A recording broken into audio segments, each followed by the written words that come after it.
In the chapter 16, Shree Guru, who is at Vaidyanath, and all his disciples, he has sent them to various holy places on a pilgrimage. Namadharak now is asking Siddha Yogi, if all the disciples left Shree Guru, then who remained back with him? Siddha Yogi says, it was me, it was my good honor, it was my good fortune that I could be with Shree Guru when all the other disciples were away. I could serve him to my best. There was a man who visited us and he came, prostrated himself in front of Shree Guru and said, please initiate a mantra into me and take me as your disciple. Shree Guru says, who was your guru earlier? Now this is something which he knew by his intuitive path. This man was having a guru already. So the Brahmin who comes to meet him says, my guru earlier was a good for nothing fellow. He never taught me anything. He made me do work in the name of service. He used abusive language to me. He mistreated me. And that's why I left his service and I'm now in search of a guru who will initiate a mantra, who will ask me to chant and who will teach me the holy scriptures. Shree Guru gets furious and he says, how is it that you're using such a language for your guru? Abuse to the guru is abuse to God, because actually before God it is guru who should be given due importance. Shree Guru then calms down and tells this Brahmin that just like all disciples are not the same, all gurus are also not the same. The guru knows how to treat his disciple according to the caliber he teaches or imparts his education to that particular disciple. To explain this further, he talks about an incident which happened at Dhaumya Rishi's ashram. Dhaumya Rishi had 3 students or 3 disciples, Aruni, Baid and Upamanyu. In those days, the teachers would never send their children or their students out into the world to impart education to others or to carry out their worldly affairs till they were sure that they were capable of doing whatever they had to. Similarly, Dhaumya Rishi also thought of testing his disciples one by one. He called Aruni and told him to go to the rice paddy fields which were there, and he said they have to be irrigated. He said there is a small pond by the side of it into which water is flowing, but see to it that the paddy field is irrigated well with this water. Aruni takes the instruction of his guru, prostrates before him and leaves for his mission. When he goes to the field, he realizes that the pond or the waterfront is at a lower level and the paddy field is at a little higher level. So the water from the pond is not able to irrigate the paddy fields. So he thinks of various ways. He tries to put a plank, he tries to do something, and he is not able to do, because he realizes there is a breach in the waterfront also, and the water is going on to the other side of the paddy field instead of coming into it. After trying 2 or 3 options which fail, he then places himself in the path of the breach so that the water fills up the pond and gets into the paddy field to water it or irrigate it. It is a successful plan, but in the process, his body is completely stiff with the water flowing all over him, and he lies in that position for the whole day. It's sunset and he has not returned home. Dhaumya Rishi now gets a little worried. He is worried that some wild animal should not have attacked his disciple. So he goes out in search of Aruni. He calls out in all the places around him, Aruni, Aruni, but he hears no sound. Finally, he hears a weak voice from somewhere near the field. Guruji, I am here, says Aruni.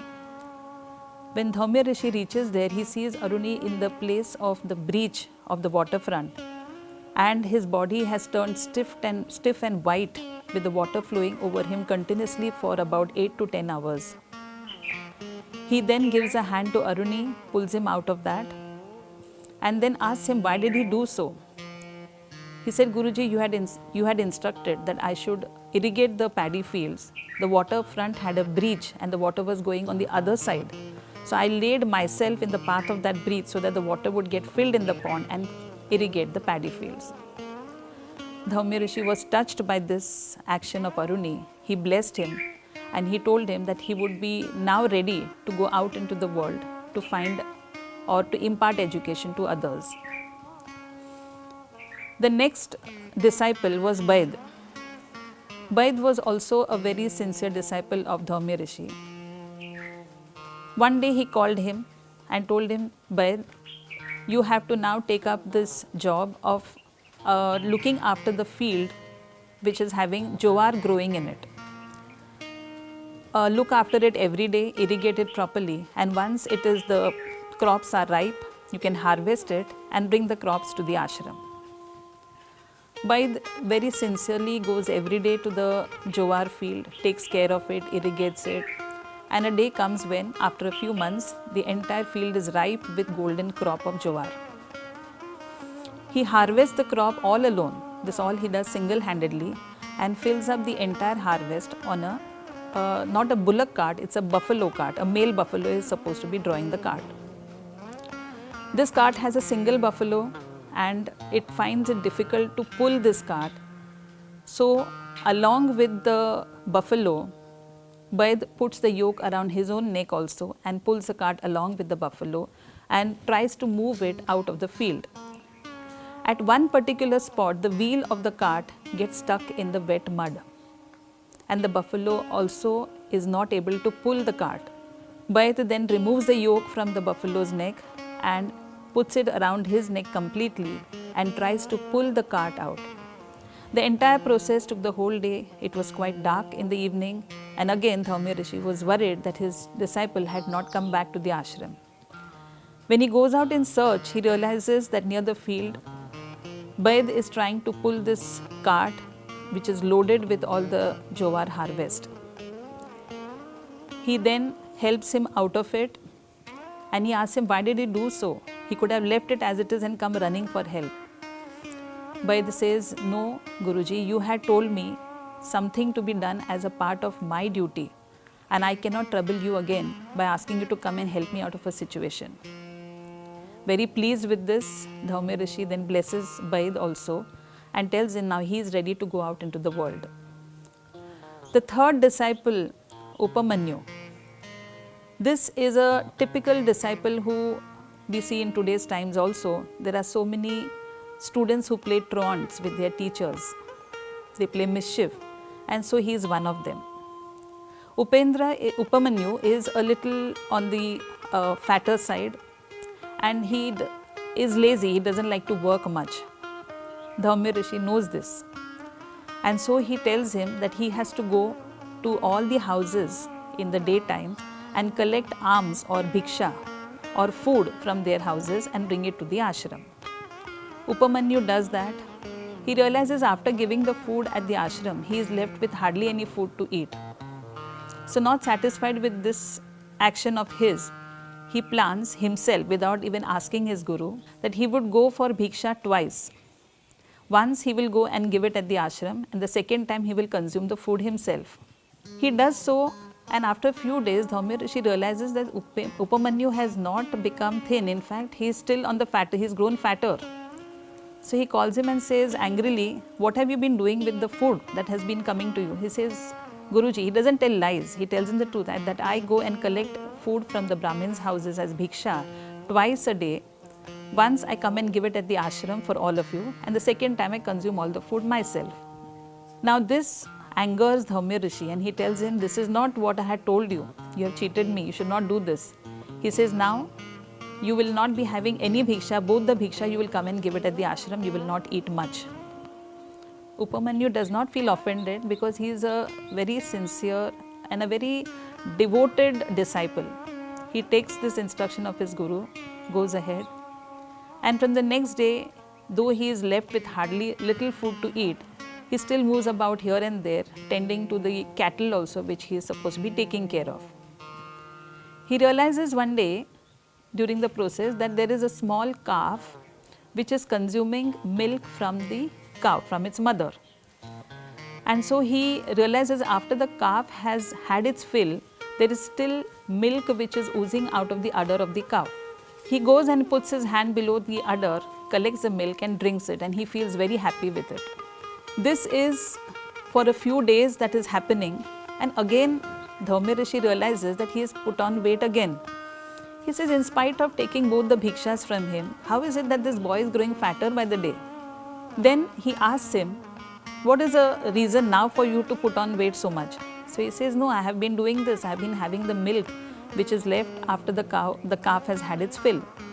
Dhaumya Rishi again gets angry on him and he says, you are not supposed to do that. It is not right. It is not righteous that what is due for the calf, you are snatching away its share and you are filling your own stomach with it. That's not a correct thing to do. So I do not want you to do this any further. Upamanyu agrees to that. Next day he goes again tending the cattle, moving here and there. He is hungry and he is a little thirsty. He comes to a tree which is of cotton, rui, and that is dropping some white milk. There is milk which is oozing out of the bark of the tree. Thinking that it is milk to be consumed, he folds his palms, puts his hands below that and starts sipping the milk. While he is having that, a few drops of that milky discharge falls into his eyes and he loses eyesight. And he is not able to see where he is walking, what he is doing, and he falls into a pit. He doesn't even realize that it is evening time and he calls out loudly to all his people around. He calls out to his Guruji. Again, at sunset, when the disciple doesn't come to the ashram, Dhaumya Rishi comes in search of him and he hears Upamanyu crying for help. He realizes that he is in a pit, he has fallen there. He pulls him out of it, and with his special divine and spiritual powers, he sees to it that Upamanyu gains his eyesight. This all happens, and then he asks Upamanyu, what exactly happened to you? Why did you have this particular incident on you? So at that time, Upamanyu tells him that the sequence of things that happened was that I thought it was milk, but it was a milky discharge which went into my eyes and I turned blind. Now, Dhaumya Rishi is angry with Upamanyu for finding out different options to see that his stomach gets filled, but he also is very happy with the fact that Upamanyu is very sincere. He blesses him and he says, your sincerity will gain you a lot of respect in the world. And so he tells him that you will be a person who will be having his words written in history in gold, because you will be doing a very great yajna for King Janmejaya, and you will be doing the annihilation of all the serpents in the world. It's a very big Mahayajna which you will be doing, and for that you will get fame and popularity all over the world. The three disciples therefore had their faith in the Guru, and the Guru gives instructions to each one of them according to their caliber. Shree Guru Narration Saraswati tells this Brahmin that the same thing has happened with you.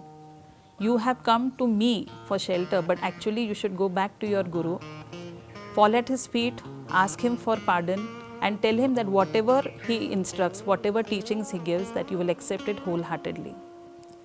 The Brahmin asks for pardon from Guru and says, immediately I'll leave and go to the ashram of my Guru. All this is narrated by Siddha Yogi because he has been a direct witness to this sequence of events which have happened. Further, Siddha Yogi tells Namadharak that Shree Guru now wants to leave from here and go towards Bhilavadi near Bhuvaneshwari temple, which is in Audumbar. Present day Audumbar is a kshetra which we call as the Bhilavadi area or Bhuvaneshwari temple area. Till then, we will see what happens in the next episode or next chapter of this Guru Charitra series. Shri Gurudeva Datta.